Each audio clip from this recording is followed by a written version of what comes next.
Ya, selamat datang kembali di kelas probabilitas dan statistik. Sekarang kita memasuki bagian terakhir dari bab distribusi multivariat dan fungsi random variabel, yaitu momen dan fungsi pembangkit momen.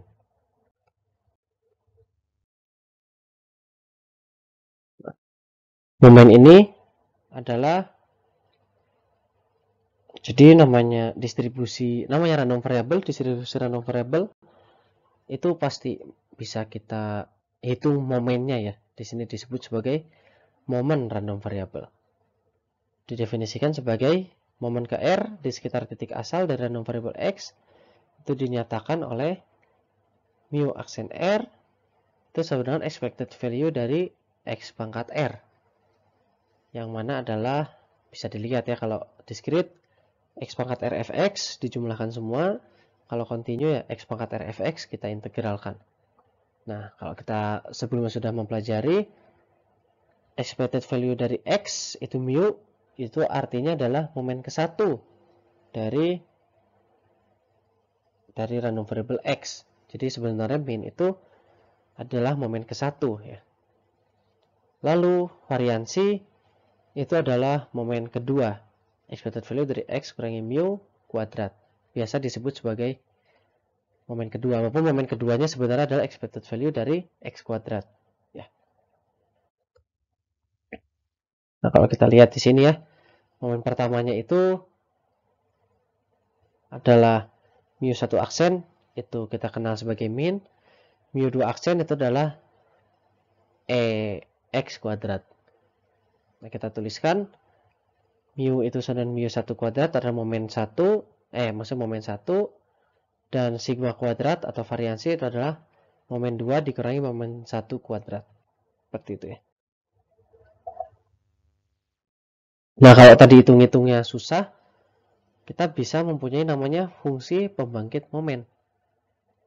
Fungsi pembangkit momen ini adalah moment generating function, disebutnya itu expected value dari E pangkat Tx. Kita lihat definisinya dulu ya. Nah, dari fungsi pembangkit momen ini kenapa disebut moment generating function, fungsi penghasil momen? Itu bisa menghitung, kalau kita bisa definisikan MGF ini, kita bisa menghitung untuk semua momen yang ada di random variable tersebut. Jadi ini kita misalkan tadi cuma ngitung momen 1, momen 2. Nanti kalau kita ngitung momen 3, momen keempat, momen kelima, dan seterusnya, itu akan sangat sulit ya kalau nggak dengan bantuan fungsi pembangkit momen ini. Ya, seperti ini hubungannya momen dengan fungsi pembangkit momen. Jadi fungsi pembangkit momen kalau kita hitung di T sama dengan 0, itu akan menghasilkan momennya itu ya. Contohnya, kalau random variabel itu kita mengetahui mu-nya sama dengan NP dan variansinya sama dengan NPQ. Nah, dari definisinya fungsi pembangkit momen kita bisa dapatkan mxt itu sama dengan E pangkat Tx, jumlah dari E pangkat Tx, nx, px, kombinasi dari nx, dikali px kali q pangkat n min x, atau kita jabarkan, kita selesaikan persamaannya menjadi pe pangkat t tambah q pangkat n. Lalu kalau kita turunkan fungsi pembangkit momen ini, maka didapat hasil n pe pangkat t tambah q n pangkat min 1 dikali pe pangkat t. Untuk yang momen keduanya seperti lihat di bawah ya.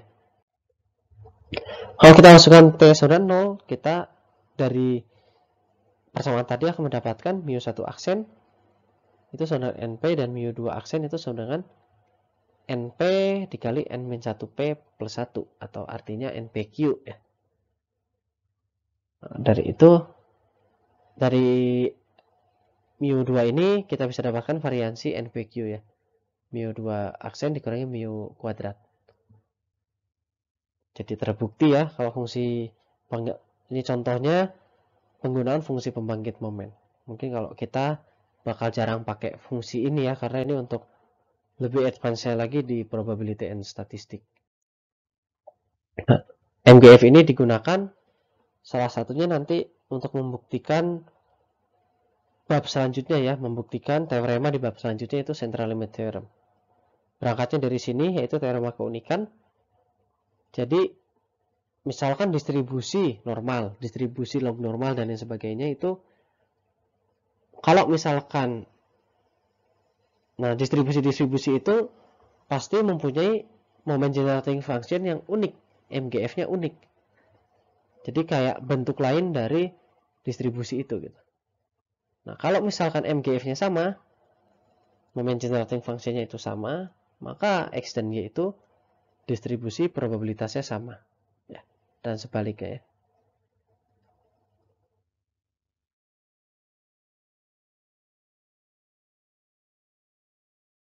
Seperti itu. Nah, ini teorema-teoremanya yang biasa digunakan. Kalau misalkan X tambah A, maka moment generating function-nya ya seperti itu bentuknya. Ya bisa dibaca.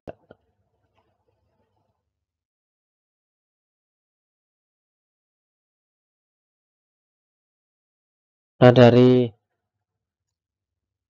moment generating function kita bisa membuktikan sebenarnya untuk kebutuhan statistik ini ya. Kalau kita gabungkan random variable dengan distribusi normal, maksudnya kita gabungkan random variable berdistribusi normal, ada banyak gitu, yang mana satu dan lainnya ini saling bebas, maka kita bisa menghitung Y, yaitu penjumlahan dari random variable itu adalah berdistribusi normal. Jadi normal tambah normal tambah normal tambah normal itu akan kembali normal. Nah, itu dibuktikan dengan MGF ini ya. Nah, distribusi Y ini mempunyai rataan, rata-ratanya ditambahkan dan variansinya juga ditambahkan ya dengan cara seperti yang bisa dibaca. Nah, hal ini juga berlaku untuk distribusi C kuadrat. Ya, Y sama dengan X1 tambah X2 tambah dan seterusnya sampai Xn itu akan tetap mempunyai distribusi Q kuadrat dengan derajat kebebasan dijumlahkan semuanya. Nah, teorema-teorema ini nanti akan kita gunakan untuk di bagian statistik kita ya. Ini hanya perlu diingat saja sebagai dasar kita. Kalau ada yang penasaran ya bisa dibaca lebih lanjut di bukunya, di buku-buku acuan. Nah, ini juga misalkan ada X1 sampai Xn itu adalah berdistribusi normal yang identik, min-nya sama. Maka kalau kita kuadratkan Y sama dengan XI kurangi mu per sigma kuadrat, dia akan berdistribusi G kuadrat. Ini juga akan digunakan untuk saat kita memasuki bab statistik nanti ya. Dan ini juga akan kita gunakan untuk bab statistik nanti.